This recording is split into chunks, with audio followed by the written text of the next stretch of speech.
तुझ्या मांडीवर ओघळणारा रक्तस्राव, सृष्टीच्या प्रवाही नवजीवनाचं घोतक.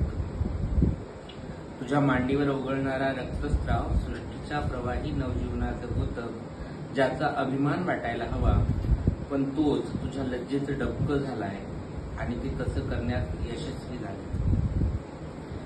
आता तुला स्वतःला पण सापडत नसतील त्या स्त्रावात नवनिर्मितीची बीज, कारण आज साऱ्या शोषणाची घाण त्याच प्रवाहात आणून टाकली जाते. कधी प्रेमाच्या आवरणात, कधी नकाराच्या प्रतीक्षोधात, कधी प्रतिष्ठेच्या हव्यासात, कधी तुझ्या कुळाचा, धर्माचा, देशाचा अपमान करण्यासाठी, कधी तुला दास्यत्वात बांधण्यासाठी, कधी सत्ता माज जिरवण्यासाठी.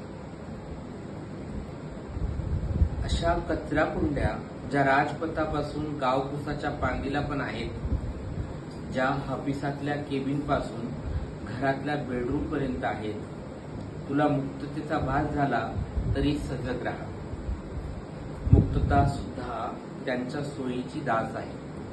भळभळून मुक्त व्हा स्वतःच्या दिशेने आणि स्वतः कर तुझ्याच नजरेत तुझ्या मांड्यांमधून वाहणारा नवनिर्मितीचा झरा स्वच्छ. जागतिक मासिक पाळी दिनाच्या खूप खूप शुभेच्छा तुम्हाला सगळ्यांना.